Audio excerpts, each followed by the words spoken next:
بلا کسی تمہید و تاخیر کے صوفی باصفا قائد ملت خادم قرآن و سنت حضرت الحاج مولانا محمد فاروق صاحب قاسمی صدر رابطہ مدارس اڑیسہ و امیر شریعت اڑیسہ کو میں دعوت اسٹیج دوں گا کہ حضرت والا تشریف لائیں اور اپنے والہانہ ناصحانہ کلمات سے ہم سامعین کو نوازیں۔ جو لوگ ادھر ادھر منتشر ورحمۃ اللہ وبرکاتہ۔ وعلیکم السلام ورحمۃ اللہ۔ الحمد للہ نحمده ونستعینه ونستغفره ونؤمن به ونتوکل علیہ ونعوذ باللہ من شرور انفسنا ومن سیئات اعمالنا من يهده الله فلا مضل له ومن يضلله فلا هادي له ونشهد أن لا إله إلا الله وحده لا شريك له ونشهد أن سيدنا ومولانا محمدا عبده ورسوله وسلم تسليما كثيرا كثيرا أما بعد فقد قال الله تعالى في القرآن المجيد اعوذ باللہ من الشیطان الرجیم بسم اللہ الرحمن الرحیم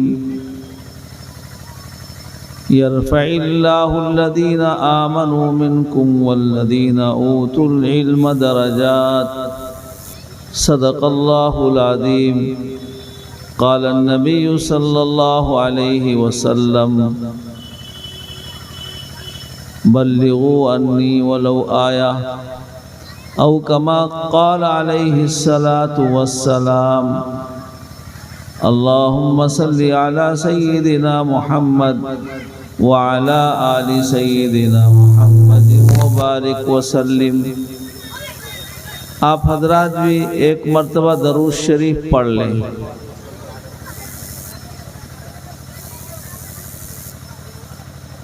یہ جلسہ آپ کے اس محبوب ادارے کا دستار بندی کا جلسہ ہے، جس کے لیے آپ لوگ مخلصانہ تعاون کرتے رہتے ہیں برابر۔ آپ کے سامنے جو اس سال نتیجہ تیار ہوا ہے، ایک تو آپ لوگ دیکھے جو امتحان میں جو اچھے نمبر سے کامیاب ہوئے ہیں ان کو آپ کے سامنے انعام دیا گیا۔ یہ بچوں کی ہمت افزائی کے لیے اور ان کے سرپرستوں کی ترغیب کے لیے ہے۔ یہ آج کل ہمارے یہاں سے باضابطہ رابطے کی طرف سے امتحان بورڈ بنا ہوا ہے اور اجتماعی امتحان ہوتا ہے۔ اس کی وجہ یہ ہے کہ ہر جگہ اچھی تعلیم ہو، تربیت کا نظام ہو، اس کا باضابطہ معائنہ کیا جاتا ہے اور ایک جگہ سے دوسرے جگہ کے لوگ آ کے امتحان لیتے ہیں۔ ایک جگہ کئی مدرسے والے جڑتے ہیں، جیسے بورڈ کا امتحان ہوتا ہے ایسے ہی امتحان ہوتا ہے۔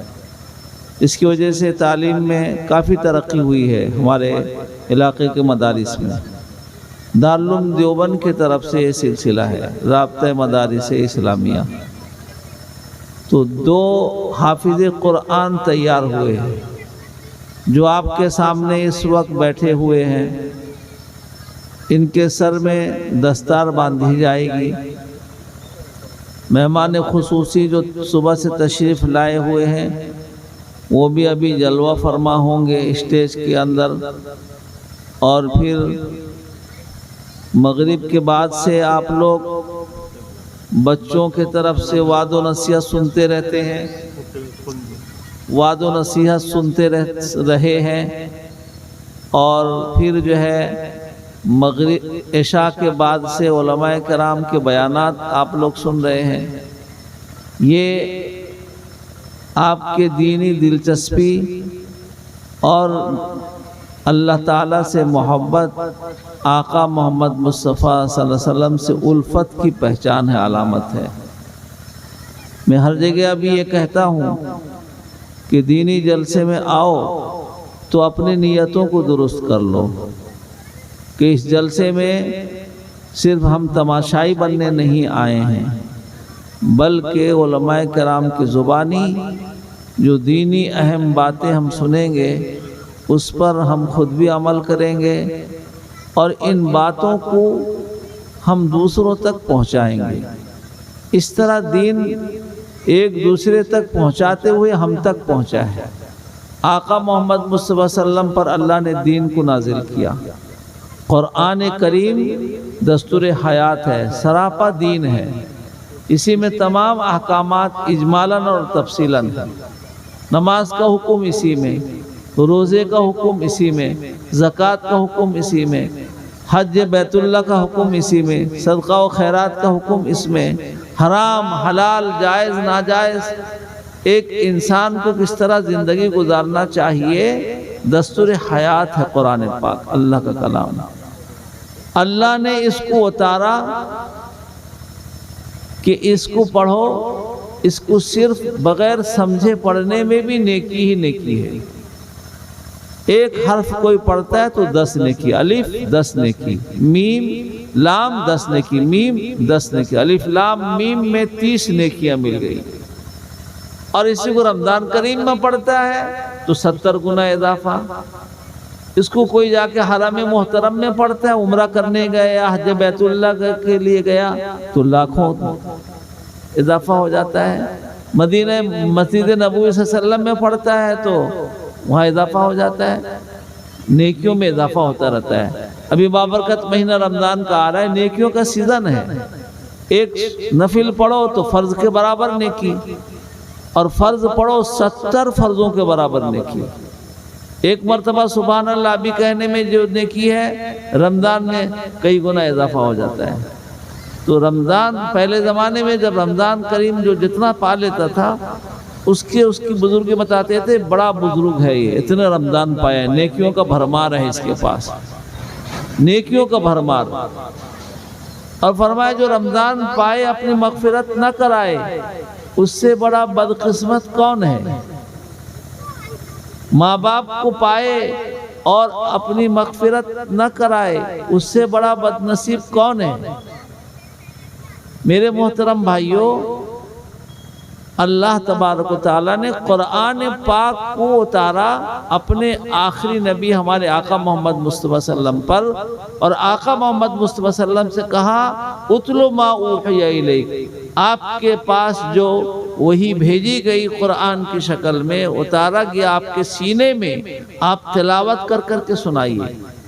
جب آقا تلاوت کرتے تھے انسان تو انسان، جنات بھی غور سے سنتے تھے آقا، اور جو آپ کے در پہ آزار رہتے تھے، آپ کو ہر طرح سے دکھ تکلیف پہنچانے کے چکر میں رہتے تھے، وہ لوگ بھی چھپ چھپ کر آپ کے پڑھنا قرآن پاک سنتے تھے۔ اللہ نے ایسی سریلی آواز دی تھی اور ایسا پڑھنے کا انداز اللہ نے آپ کو بتایا تھا۔ جو انداز آقا نے پڑھا، لہجہ اس کو کہتے ہیں، وہ لہجہ، اس لہجے کے مطابق قیامت تک آنے والے ایک ایک امتی کو پڑھنا ہے۔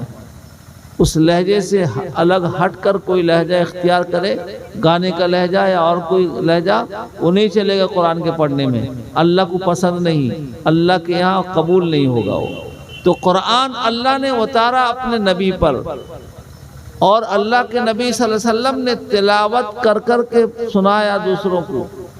اور جو اولین مخاطبین تھے صحابہ رضی اللہ عنہم، ان کی زبان بھی عربی تھی، وہ جب سنتے تھے سمجھ لیتے تھے، اور بعض دفعہ اس آیت کا مطلب پوچھتے بھی تھے کہ اس کا کیا مطلب ہے۔ اور قرآن کی آیتوں میں کیوں نازل ہوا، کب نازل ہوا، شان نزول کیا، اس کا ترجمہ اور مطلب کیا، اس سے کیا کیا مسئلہ نکلتا ہے، یہ تمام آقا محمد مصطفیٰ صلی اللہ علیہ وسلم کی احادیث شریفہ میں تفصیلات ہیں اس کے۔ اور آقا کو جو اللہ نے علم عطا کیا، آقا محمد مصطفیٰ صلی اللہ علیہ وسلم آخری نبی، ان کے بعد نبوت کا دروازہ بند، اب کوئی نبی قیامت تک آنے والا نہیں۔ اگر کوئی دعویٰ کرے تو وہ جھوٹا۔ آقا محمد مصطفیٰ صلی اللہ علیہ وسلم نے کہا نبوت کا دروازہ تو بند ہو گیا، کوئی نبی آنے والا نہیں، لیکن میری امت میں اہل علم علماء کرام کا سلسلہ قیامت تک جاری رہے گا۔ اور فرمایا العلماء ورثۃ الانبیاء، نبی کے پاس جو علوم اللہ نبی کو عطا کرتے ہیں یہ علماء اس کے وارثین ہوتے ہیں۔ 8 سال 10 سال 15 سال 20 سال اس کے حصول کرنے میں اپنے آپ کو مشغول کرتے ہیں، دن میں رات میں صبح میں شام میں ہر وقت اسی کے مطالعے میں لگے ہیں۔ کیا بات ہے؟ ایک دفعہ امام اعظم ابو حنیفہ رحمۃ اللہ علیہ فقہ کے اندر جن کی بات ہم مانتے ہیں ان کی اتباع کرتے ہیں، امام صاحب کو اللہ نے بڑی حیثیت عطا کیا تھا، خوف و خشیت بھی انتہائی درجے کا، تقوی طہارت بھی انتہائی درجے کا، اور علم کا دریا آپ کو اللہ نے عطا کیا تھا، مال و منال بھی بہت تھا، کاروبار تجارت بہت بڑی تھی ان کی۔ امام صاحب رحمۃ اللہ علیہ ایک دفعہ راستے میں جا رہے تھے، ادھر سے ایک آدمی کا ایک بچے کا گزر ہوا، اور وہ بچہ کیا تھا؟ وہ بچہ نہیں تھا بلکہ وہ رجال غیب میں سے تھا، اللہ کے طرف سے امتحان کے لیے بھیجا گیا تھا، اس کو رجال غیب کہتے ہیں۔ اب وہ بچہ دوڑتے بھاگتے جا رہا تھا، امام صاحب نے دیکھا تو اس کو آواز لگائی کہ او بابو ایسا مت چلو ٹیڑھا میڑا، خدا نہ خواستہ گر جاؤ گے تو ہاتھ پیر ٹوٹ جائے گا تمہارا۔ خیر خائی کیا، الدین والنصیحہ، دین سراپا خیر خائی کا نام ہے۔ کسی بھائی کو دیکھو گڑھے میں گرنے والا ہے اس کو بتاؤ، کسی بھائی کو دیکھو غیبت کر رہا ہے اس کو روکو، کسی کو دیکھو جھوٹ بول رہا ہے اس کو سمجھاؤ، کسی کو دیکھ لو آپس میں لڑائی جھگڑا کر رہے ہیں ان کو اس سے روکو۔ دین سراسر خیر خائی کا نام ہے۔ آقا محمد مصطفیٰ صلی اللہ علیہ وسلم نے فرمایا جب تک اپنے لیے جو پسند کرتے ہو دوسروں کے لیے وہ چیز پسند نہ کرو تمہارا ایمان ادھورا۔ میں پسند کرتا ہوں کہیں جاؤں تو لوگ میرا اکرام کریں، اونچی جگہ میں بٹھائیں، لوگ میری بات کو سنیں، لوگ میرا اعزاز کریں، تو پھر اس کو بھی چاہیے کہ دوسرے کے ساتھ بھی یہی سلوک کرے کہ اس کا اکرام کرے، اس کے لیے اچھا مقام اختیار کرے۔ تو دین سراسر امام صاحب کی نظر پڑی تو کہا بچے دیکھو تم جس طرح دوڑ بھاگ کر رہے ہو اگر گر جاؤ گے ہاتھ پیر ٹوٹ جائے گا تمہارا۔ اب وہ بچہ ایسے ہی نہیں تھا، رجال غیب تھا، اللہ کی طرف سے بھیجا گیا تھا۔ وہ کھڑا ہو گیا اور کھڑا ہو کر بولنے لگا، کہا کہ حضرت میں اگر گر جاؤں گا ہاتھ پیر میرا ٹوٹ جائے گا، کوئی حرج نہیں، کسی نہ کسی طرح پھر علاج سے میں اچھا ہو جاؤں گا۔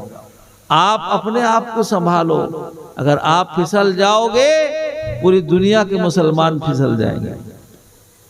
آپ اگر ایک مسئلہ ٹیڑھا بتلا دو گے تو ساری دنیا کے مسلمان اس میں مبتلا ہو کے ان کا ایمان خطرے میں پڑ جائے گا۔ آپ سنبھل کے چلو۔ اب ان کے سمجھ میں آیا کہ یہ بچہ نہیں ہے بلکہ اللہ کی طرف سے فرشتہ ہے، رجال غیب میں سے۔ اسی طرح ایک بزرگ راستے میں جا رہے تھے، ایک کتا نظر آیا اور کتا جا رہا تھا، اس کے بدن میں کوئی غلاظت بھی اوپر میں نہیں تھی۔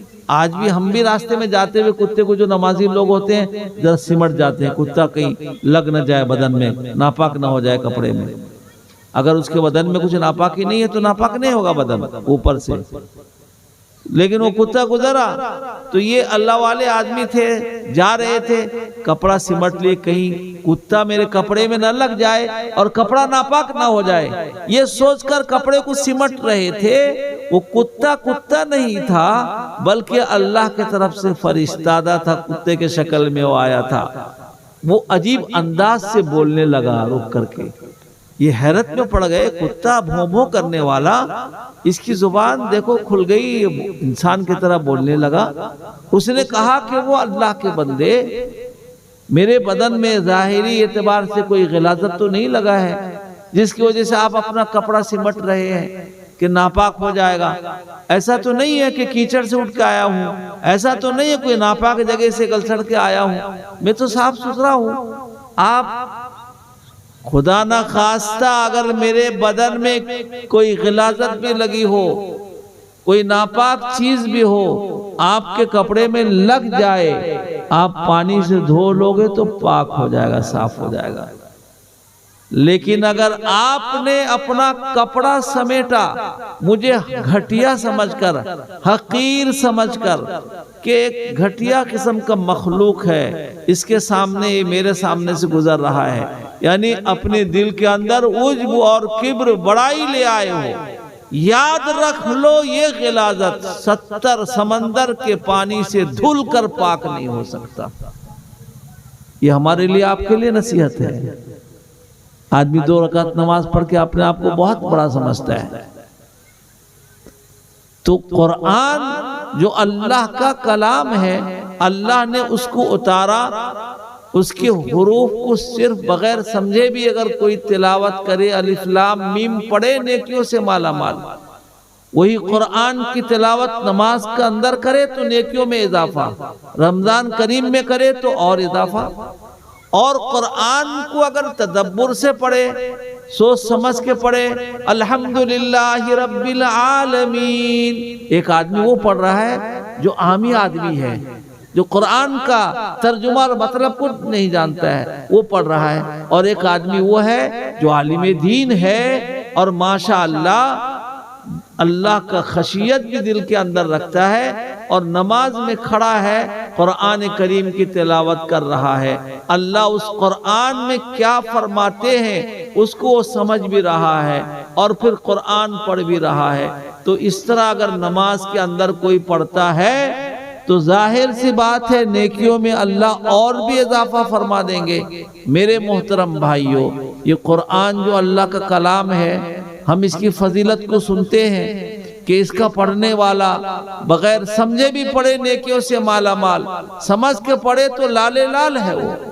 اور قرآن جو اللہ نے اتارا ہے سمجھ کے پڑھنے کے لیے، لیکن سمجھ صحیح ہونی چاہیے، ایسا نہیں کہ اپنے رائے سے، اپنے طرف سے کوئی آدمی ترجمہ کر لے کہ میں تو انگلش پڑھا ہوا ہوں، میں تو عربی پڑھا ہوا ہوں۔ نہ، ہم کو وہی جانا پڑے گا کہ اس آیت کا نزول کب ہوا، اللہ کے نبی صلی اللہ علیہ وسلم نے اس کا کیا مطلب بتلایا، صحابہ رضی اللہ عنہم میں سے کون ہوا موجود تھے، اور کون اس روایت کو بیان کرتے ہیں کہ آپ نے اس کا یہ مطلب بتایا۔ اگر کوئی اپنے طرف سے کہے کہ پہلے تو ایسا تھا، اب جیسے چاہو مطلب نکال لو، قرآن تو قیامت تک کے لیے اترا ہے، اس کی بات نہیں چلے گی۔ جو ادھر ادھر جائے گا تو وہ گمراہ ہو جائے گا۔ آقا محمد مصطفیٰ صلی اللہ علیہ وسلم نے اس زمانے میں قیامت تک آنے والے فتنوں کا اللہ کے نبی صلی اللہ علیہ وسلم نے صحابہ رضی اللہ عنہم کے سامنے بیان کیا کہ میرے بعد ایسا ہوگا، میرے بعد ایسا ہوگا، میرے بعد ایسا ہوگا۔ ان فتنوں میں آقا محمد مصطفیٰ صلی اللہ علیہ وسلم نے ایک بتلایا کہ ایک زمانہ ایسا آئے گا میرے امت پر، دوسرے اقوام، دوسرے مذاہب کے لوگ ٹوٹ پڑیں گے، ایسا ٹوٹیں گے جیسے کھانے کے برتن پر کھانے کے لالچی ٹوٹ پڑتے ہیں کہ میں زیادہ کھا لوں، میں پہلے کھا لوں، میں ہڑپ کر لوں، جیسے آج کل ہوتا ہے۔ اللہ ہم سب کی حفاظت فرمائے۔ زمین جائیداد میں لڑائی، گھر گھر میں لڑائی، یہ صرف دوسروں کا اکرام نہ کرنے کی وجہ سے اور اپنے لیے جو بہتر سمجھتے ہیں دوسروں کے لیے وہ نہ سمجھنے کی وجہ سے یہ معاملہ ہوتا ہے۔ اس سے ہم سمجھ لیں کہ ہمارا ایمان ادھورا ہے یا کامل ہے۔ آقا نے فرمایا محمد مصطفیٰ صلی اللہ علیہ وسلم نے کہ جو اپنے لیے پسند کرتا ہے دوسروں کے لیے وہی پسند کرے، تب ایمان اس کا کامل ہوگا۔ اب دیکھ لو، آقا فرما رہے ہیں اس زمانے میں چاروں طرف سے الغار ہوگا، ہر شخص چاہے گا، ہر مذہب والا، کہ میں اس کو اپنا کر لوں۔ تو صحابہ رضی اللہ عنہم میں اس وقت کی عادت تھی، آج ہم تو بس ملاقات ہوتی ہے، دعا کی درخواست ہے، کوئی نہیں پوچھتا کہ مولانا صاحب میں غسل تو کرتا ہوں لیکن کیا کیا فرائض ہے میں نہیں جانتا، کوئی نہیں پوچھتا کہ میں برسوں سے نماز تو پڑھ رہا ہوں، وضو کر رہا ہوں اس کے لیے، وضو میں کیا کیا فرائض ہیں، کیا کیا سنن ہے ذرا بتا دیجئے، نہ خالی دعا کی درخواست کر دیتے ہیں، بس دعا کی درخواست ہے۔ برسوں ہو گئے نماز پڑھتے ہوئے، قرآن پاک صحت کے ساتھ پڑھنا نہیں آتا، وضو کے مسائل ہمیں یاد نہیں۔ ان کا جاننا ہر مسلمان مرد عورت پر ضروری ہے، صرف مدرسے کے بچوں کے لیے نہیں جو آپ کے سامنے سنا رہے ہیں غسل میں اتنے فرائض ہیں، وضو میں اتنے فرائض ہیں، یہ تو لال لال ہیں، یہ انمول خزانہ لوٹ رہے ہیں۔ لیکن یہ معلومات ہر مرد عورت مسلمان کے لیے ضروری ہے، جس کے مطابق زندگی گزار کے وہ صحیح زندگی گزار سکے۔ تو کہا یا رسول اللہ صلی اللہ علیہ وسلم کہ اس زمانے ہماری تعداد کم ہوگی؟ کہا کہ نہ، ابھی تو 313 پھر لاکھ اور لاکھ سے کچھ بڑھ گئے ہوں گے، لیکن اس زمانے میں کئی کروڑ تعداد ہوگی، کئی کروڑ کی تعداد، بہت زیادہ تعداد ہوگی۔ یا رسول اللہ ایسا پھر کیوں ہوگا، اتنے کمزور کیوں پڑ جائیں گے؟ کہا بزدل ہو جائیں گے، کہا ان کا دل زنگ آلود ہو جائے گا، ان کے دل کے اندر دنیا گھر کر لے گی، ان کے دل کے اندر اولاد کی محبت جگہ پکڑ لے گی، ان کے دل کے اندر مال کی محبت جاگوزی ہو جائے گی، ان کا دل زنگ آلود ہو جائے گا، اس لائق نہیں ہوگا جو اللہ کی محبت اس کے دل میں جگہ پکڑے، اس لائق نہیں ہوگا جو آخرت کا فکر مند ہو، اور اس کا حالت یہ ہوگا کراہیت الموت، آپ مرنے سے انکار، مرنا نہیں چاہتا ہے کہ مروں گا تو مجھے پھر قبر کے اندر جانا پڑے گا، لیکن مرنا تو یقینی ہے، کوئی بچ نہیں سکتا۔ دنیا سے محبت، آخرت سے بے فکری، یہ اس فتنے میں لوگ مبتلا ہوں گے۔ یا رسول اللہ کیا کیا جائے؟ کہا کہ فتنے تو بہت آئیں گے، آئیے اس کو بھی اچھی طرح یاد رکھ لو، فتنے بہت آئیں گے، لیکن جو فتنوں کے قریب ہوگا وہ اس میں مبتلا ہوتے ہوتے چلا جائے گا۔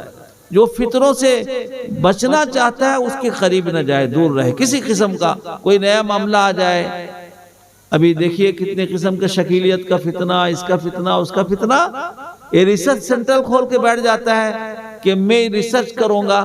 ایک نیا آدمی نظر آیا، وہ ڈگڈگی بجا رہا ہے، سپیرا سانپ کا کھیل دکھا رہا ہے، وہی چلے گئے، پھنس گئے، فتنے میں مبتلا ہو گیا، ایمان بھی خراب، اعمال بھی بگڑیں گے، دنیا بھی خراب ہوگی، آخرت بھی خراب ہوگا۔ اتنے بڑی جماعت سے الگ ہو کر ایک آدمی کے پیچھے پیچھے چلنے لگا، بہک جائے گا۔ جو فتنے کے قریب جائے گا وہ مبتلا ہو جائے گا، آقا فرماتے محمد مصطفیٰ صلی اللہ علیہ وسلم، اور جو اس سے دور رہے گا اللہ اس کی حفاظت کر لیں گے۔ میرے محترم بھائیوں، یہ تعلیمات انہی دینی مدرسوں میں دیے جاتے ہیں، آپ کے سامنے نتیجہ موجود ہے۔ دو حافظ قرآن کریم تیار ہو گئے ہیں، اور میں نے عرض کیا کہ قرآن تو آج کل میں ایک جگہ ہمارے کندرا پاڑے میں ایک گھر میں آگ لگ گئی، ہم جمعیت کے طرف سے سنگڑے سے اور ہمارے یہاں سے سب لوگ وہاں گئے تھے، تو ان کے گھر میں تعاون کرنے کے لیے وہاں گئے، پورے گھر میں آگ لگ گئی۔ معلوم ہوا 1-1.5 مہینہ پہلے ان کے یہاں دلہن آئی تھی بہو، وہ اپنا الماری یہ وہ لوہے کا، اور اس میں قرآن پاک غلاف میں چڑھا ہوا جیسے آج کل دیتے ہیں تحفے کا، اسے رکھا رہتا ہے، نہ شب برات میں نکلتا ہے نہ شب قدر میں، بس وہ الماری کے اوپر رکھا رہتا ہے، اللہ کا قرآن ہے۔ بہرحال وہ رکھا ہوا تھا، الماری لوہے کی جل پگھل گئی، اس کے اندر سامان سب جھلس گیا، لیکن اللہ گواہ ہے وہ اللہ کا قرآن اسی طرح اس کے اوپر رکھا رہا، اس کو آگ نہیں چھو سکی۔ ابھی چند دن پہلے کی بات ہے، مہینوں پہلے کی بات ہے۔ اور جس کے سینے میں قرآن ہو، آگ تو کیا جہنم کا دھواں بھی اس کے قریب سے نہیں گزر سکتا۔ اور جو حافظ قرآن ہے وہ اللہ کے یہاں اس کا جو اکرام ہوگا وہ تو بہت اونچے درجے کا، لیکن جو اس کے ماں باپ قربانی دیے، اس پرفتن دور میں ہر آدمی دوڑ بھاگ کر رہا ہے، لاکھوں کی کمائی لگا رہا ہے۔ کیا بات ہے نا، فلاں اسکول میں ایڈمیشن کرایا ہوں، کئی لاکھ روپیہ فیس ہے، اور کئی لاکھ روپیہ 2 سال میں خرچ ہوگا، فلاں ڈگری میرا بچہ لے گا، ایک دوڑ بھاگ کا سلسلہ جاری ہے۔ لیکن قربان جاؤ ان بچوں کے ماں باپ کے اوپر کہ اللہ نے ان کے دل میں تسلی ڈالا، اس لیے کہ یہ اللہ کے طرف سے چیدہ چنیدہ منتخب بندے ہیں، ان کے ماں باپ کے دل میں بھی اللہ نے صبر ڈالا کہ اپنے بچوں کو لے کے مدرسے میں ڈالو، یہ بچے اس لائق بنیں گے جو دنیا میں بھی تمہارا اکرام کے دنیا میں نہیں. ابھی حافظ رمضان کریم آ رہا ہے, آپ کے اس مسجد میں ایک چھوٹا بچہ 15 سال 16 سال کا کھڑا ہے, اس کے چچا, اس کے دادا, اس کے ماموں, اس کے خالو, اور جو اڑوس پڑوس میں ڈاکٹر, انجینئر, بڑے بڑے IAS آفیسر, سب اس کے پیچھے تراویح پڑھیں گے یا دوسرے کسی کو آگے بڑھائیں گے آپ؟ اکرام نہیں, یہ بھی اکرام ہے. اللہ کا قرآن جس کے سینے میں ہے, کیا کہنا جناب, وہ تو اس کا مقام و مرتبہ. ماں باپ کے ساتھ ایسا سلوک ہوگا کہ ایسا لباس اللہ پہنائیں گے جو ایسا منور چمکدار ہوگا کہ لوگ دیکھتے رہیں گے, اور ان کے سروں میں جو تاج پہنایا جائے گا سورج کی روشنی ماند ہو جائے گی. میرے بھائیوں, جہنم کی آگ تو کیا, دھواں تک بھی اس کے قریب سے نہیں گزر سکتا, بلکہ ان کا اکرام وہاں یہ ہوگا کہ تم جس کی سفارش کرو گے اس کو ہم تمہارے ساتھ جنت میں بھیج دیں گے.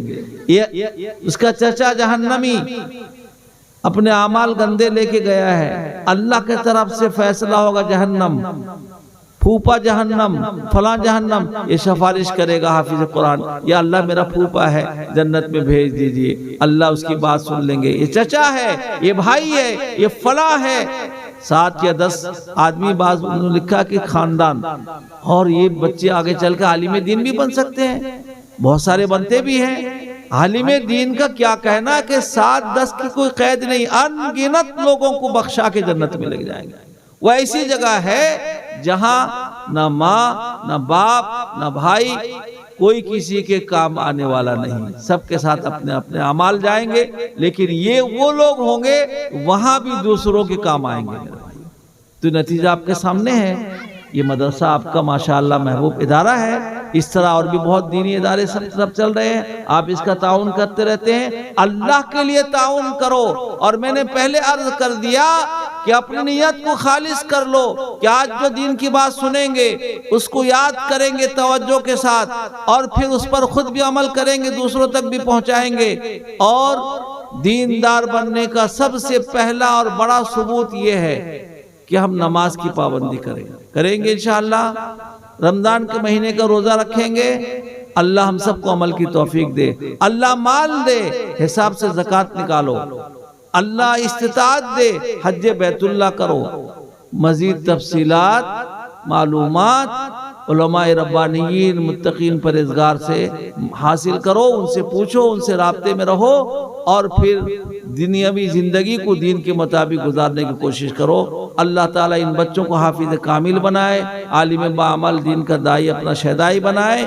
اس مسئلے کو دین دنیا رات چلنے کی ترقی عطا فرمائے, اور ہم سب کو دین پر چلنا ہمارے لیے آسان فرمائے. وآخر دعوانا الحمدللہ رب العالمین. اگر ویڈیو اچھی لگی تو لائک کریں اور تمام دوستوں کو شیئر کریں.